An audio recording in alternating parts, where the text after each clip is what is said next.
انا فتحنا لک فتحا مبینا، بے شک ہم نے آپ کو روشن فتح عطا فرمائی۔ یہ کس فتح کے متعلق ہے؟ یہ فتح مکہ کے متعلق ہے۔ مکہ والے 1 سال پہلے نبی مکرم صلی اللہ علیہ وسلم کو عمرہ کرنے سے روک دیے تھے۔ حضور صلی اللہ تعالیٰ علیہ وسلم اپنے صحابہ کے ساتھ مدینے سے نکلے تھے، تقریباً 1400 صحابہ احرام کی حالت میں عمرہ کرنے کی غرض سے آئے۔ مکہ سے 35 کلومیٹر باہر حدیبیہ ایک مقام ہے، وہاں پر حضور کو زور زبردستی روک دیا گیا اور کہا گیا کہ ہم آپ کو مکہ میں انٹر ہونے نہیں دیں گے۔ تو یہ ایسی داداگیری تھی مکہ والوں کی کہ مکہ میں طواف کبھی کسی کے لیے روکا نہیں جاتا تھا۔ وہاں دشمن بھی آتے تھے جن کے ساتھ ان کی جنگیں ہوتی تھی، وہ ایام حرمت میں، حرمت والے مہینوں میں وہ آتے تھے، لیکن نبی پاک صلی اللہ علیہ وسلم اور اصحاب کو مجبور کر دیا ان لوگوں نے کہ آپ مکہ میں نہیں آ سکتے۔ یہیں پر وہ صلح ہوئی تھی جس کو صلح حدیبیہ کہتے ہیں، مشہور ہے یہ۔ دونوں فریق کے درمیان ایک ایسا ایگریمنٹ بنا تھا جس کو دیکھ کر کے بظاہر ایسا لگتا تھا کہ مسلمانوں نے دب کر صلح کر لی، لیکن نگاہ نبوت دیکھ رہی تھی کہ ہونا کیا ہے۔ ان عقود میں، جو عقد میں جو لکھا گیا تھا، اس میں یہ تھا کہ اس سال آپ عمرہ نہیں کریں گے، یہیں احرام کھول کر واپس چلے جائیں گے مدینے۔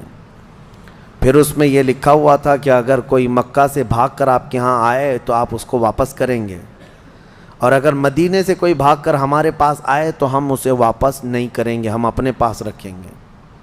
یہ زور زبردستی کی ایگریمنٹ تھی۔ اس میں اور بھی بہت ساری چیزیں تھیں، حضور پاک صلی اللہ علیہ وسلم نے ہر ایک چیز کو مان لیا تھا۔ حالانکہ صحابہ اکرام رضوان اللہ تعالیٰ علیہ مجمعین اس وقت جو تھے، یہ وہ صحابہ تھے جو بدر لڑ چکے تھے، احد لڑ چکے تھے، خندق ہو چکی تھی، بڑی بڑی جنگوں میں شرکت کر چکے تھے، ان کو تو تجربہ تھا مکہ والوں سے لڑنے کا۔ تو انہوں نے عرض کیا، یا رسول اللہ صلی اللہ علیہ وسلم آپ اجازت دے دیں، ہم ان کے ساتھ جنگ کریں گے۔ حضور نے منع فرمایا، اللہ کا حکم نہیں ہے۔ تو جنگ کرنے سے حضور نے جو منع کیا، صحابہ اکرام رضوان اللہ تعالیٰ علیہ مجمعین میں ایک عجیب سی کشمکش تھی۔ روایت میں سیدنا عمر ابن خطاب رضی اللہ تعالیٰ عنہ حضور پاک صلی اللہ علیہ وسلم کے پاس آئے، کہا کہ یا رسول اللہ کیا ہم حق پر نہیں ہیں؟ کہا بالکل حق پر ہیں۔ کہا ہمیں جنگ کی اجازت کیوں نہیں دی جا رہی؟ حضور پاک صلی اللہ علیہ وسلم نے فرمایا، عمر میں جو دیکھ رہا ہوں وہ تم نہیں دیکھ سکتے۔ حضرت عمر کئی صحابہ کے پاس گئے، یہاں تک کہ حضرت ابو بکر کے پاس گئے۔ حضرت ابو بکر صدیق سے کہا، اے ابو بکر تمہیں پتہ ہے رسول اللہ صلی اللہ علیہ وسلم کیا فیصلہ کر رہے ہیں؟ کہا جنگ کی اجازت نہیں دے رہے ہیں، اور وہ بھی صلح ایسے کافروں سے دب کر کے ہو رہی ہے۔ حضرت ابو بکر صدیق نے سنا اور اس کے بعد ان کا کندھا پکڑ کر کے ہلایا ان کو، حضرت عمر کو، کہا الزم غرضک یا عمر، اے عمر اپنی عزت کو سنبھال کر بات کر، غیرت میں رہ کر کے بات کر، اس لیے کہ وہ اللہ کے رسول ہیں، عام انسان نہیں ہیں، ان کا جو فیصلہ ہے وہی شریعت ہے۔ حضرت عمر رضی اللہ تعالیٰ عنہ اس کے بعد ایک جملہ بھی نہیں کہے۔ فرماتے ہیں اس دن دیکھا کہ صدیق اکبر کا ایمان کیا ہے۔ ہماری طبیعت مانے نہ مانے، رسول کا جو فیصلہ ہے وہی حق ہے، وہی حق ہے۔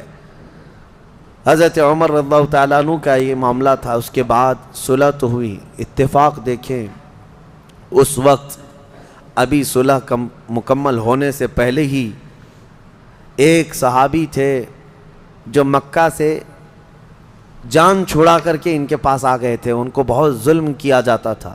نبی پاک صلی اللہ علیہ وسلم کے صحابہ کے پاس آئے، ان کو بہت مارتے تھے مکہ والے، جان چھڑا کر کے آئے، صحابہ کے درمیان آئے تو خوش ہو گئے، لیکن مکہ کے کفار و مشرکین نے کہا ہمارا ایگریمنٹ ہے کہ ہمارے یہاں سے بھاگ کر کے کوئی آئے گا تو آپ اسے واپس کریں گے۔ حضور صلی اللہ علیہ وسلم نے صحابہ سے کہا کہ ان کو واپس بھیج دو۔ کس دل کے ساتھ بھیجتے مجھے بتائیں؟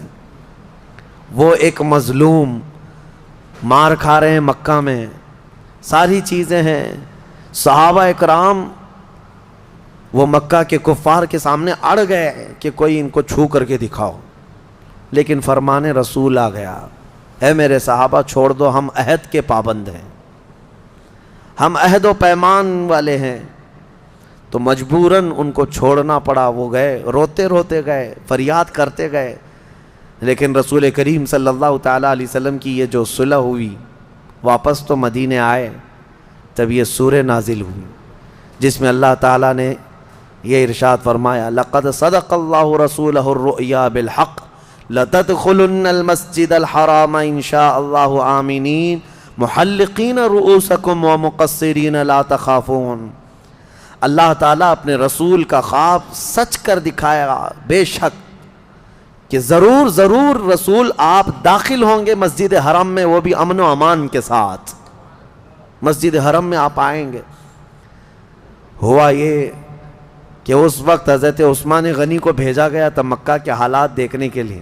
حضرت عثمان مکہ والوں میں معزز تھے، ان کی لوگ عزت کرتے تھے۔ حضرت عثمان غنی آئے، بات چیت کی غرض سے آئے، تو وہاں جتنے کفار و مشرکین کے سردار تھے انہوں نے دیکھا اور کہا، عثمان تم سے ہماری دشمنی نہیں ہے، دیکھو ہم محمد صلی اللہ علیہ وسلم اور ان کے ساتھیوں کو آنے نہیں دیں گے مکہ میں، اور رہی بات عمرہ کی، تم احرام کی حالت میں آئے ہو، احرام کی حالت میں حرم میں آ گئے مکہ میں، کہا تم چاہو تو اپنا طواف کر کے عمرہ مکمل کر لو اور جاؤ۔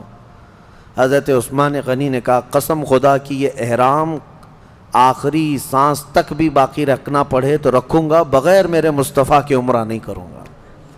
وہاں پہنچ کر کے بھی انہوں نے خانہ کعبہ کا طواف نہیں کیا، خانہ کعبہ کا طواف نہیں کیا، عمرہ نہیں کیا، ویسے ہی چلے آئے۔ اسی کو امام اہل سنت فاضل بریلوی نے فرمایا نا، طیبہ نہ صحیح افضل مکہ ہی بڑا ظاہر، ہم عشق کے بندے ہیں کیوں بات بڑائی ہے۔ لوگ یہ مکہ مدینے کی فضیلت میں ڈسکس کرتے رہ جاتے ہیں، مسئلہ یہ ہے کہ صرف خانہ کعبہ ہی نہیں، اصل عظمت مصطفیٰ ہے، یہ نہ ہو تو پھر خانہ کعبہ کے لاکھ چکر بھی کسی کام کے نہیں۔ حضرت عثمان غنی رضی اللہ تعالیٰ عنہ کا یہ عمل بتاتا ہے کہ وہ احرام کی حالت میں اگر کوئی وہاں تک گیا ہے تو ظاہر سی بات ہے، اب اگر احرام کھولے گا تو اس پر دم واجب ہے، بکرا قربان کرنا پڑے گا، وہ سب منظور ہے ان کو، لیکن میرے مصطفیٰ کے بغیر طواف کرنا منظور نہیں۔ واپس آ گئے، سال بھر نہیں گزرا تھا، 6 ہجری کا معاملہ ہے، 7 ہجری کے قریب دوبارہ نبی پاک صلی اللہ تعالیٰ علیہ وسلم دوسرے سال جب تشریف لائے رہے تھے، اس وقت 10,000 صحابہ تھے، اور 10,000 صحابہ کے ساتھ جب مدینے سے مکہ نکلے، وہ ہیبت ایسی طاری تھی کہ مکہ والوں کے دل پورے ہل چکے تھے اور کوئی مقابلے کو تیار نہیں تھا، سب ادھر ادھر بھاگم بھاگی چل رہی تھی، کوئی کس کے ہاں جا رہا ہے، کوئی کس کے ہاں جا رہا ہے، اور اللہ تعالیٰ نے اپنے نبی کو وعدہ پورا کیا۔ نبی پاک صلی اللہ علیہ وسلم 20 رمضان المبارک 7 ہجری کو مکہ مکرمہ میں اس شان کے ساتھ داخل ہوئے کہ حضور کے داخل ہونے کی تاریخ سے لے کر آج تک دوبارہ کبھی خانہ کعبہ میں شرک اور بت پرستی نہیں ہو سکی۔ حضور پاک صلی اللہ علیہ وسلم نے جو پاک کیا، اور خانہ کعبہ کو جو، اور مسجد حرم کو جو پاک کیا، بہرحال یہ فتح مکہ میں نے اس سے قبل بھی بتایا تھا، تو یہ روشن فتح جس کا ذکر سورہ فتح میں آیا ہے، یہ فتح مکہ ہے۔ یہاں ایک مسئلہ ہے، عقیدے کی بات بھی ہے، میں عرض کیے دیتا ہوں۔ اس آیت میں اللہ نے فرمایا لِيَغْفِرَ لَكَ اللَّهُ مَا تَقَدَّمَ مِن ذَنبِكَ وَمَا تَأَخَّرَ، اللہ نے آپ کو روشن فتح عطا فرمائی۔ اب آگے کا جو آیت کا ٹکڑا ہے جو میں نے تلاوت کیا، غور سے توجہ، تاکہ اللہ تعالیٰ آپ کے اگلے پچھلے گناہوں کو معاف کر دے۔ بہت سارے لوگوں نے یہی کہا، آپ کے اگلے پچھلے گناہوں کو معاف کر۔ مارکیٹ میں ملنے والے بہت سارے قرآن کے ترجمے ہیں، ان میں اٹھا کر دیکھو تو یہی ترجمہ ہے، اے رسول آپ کے اگلے پچھلے گناہوں کو اللہ تعالیٰ معاف کر دے۔ اس لیے روشن فتح عطا کی تاکہ آپ کے اگلے پچھلے گناہوں کو معاف کر دے۔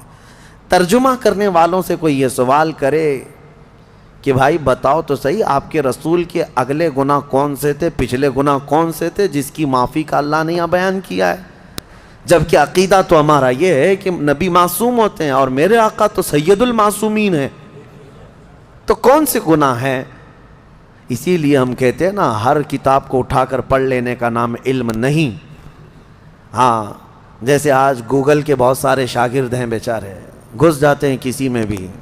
تمہیں اگر کہیں لکھا ہوا دکھ گیا اسلام تو یہ ضروری نہیں کہ اسلام ہی ہے. یہاں تو ہزاروں رہزن ہیں لباس خضر میں. ہاں بہت سارے معاملات ہیں. کس سے پڑھ رہے ہو کس سے لے رہے ہو یہ دیکھنا ضروری ہے. قرآن کا ترجمہ کئی لوگوں نے کیا اس طرح سے, لیکن آؤ بریلی کے امام عشق و محبت کا ترجمہ کنز الایمان اٹھاؤ. آپ نے کس سلیس انداز میں اور کس ادب کے انداز میں فرمایا, اے رسول ہم نے آپ کو روشن فتح عطا کی تاکہ آپ کے اگلوں اور پچھلوں کے گناہ معاف کر دیے جائیں.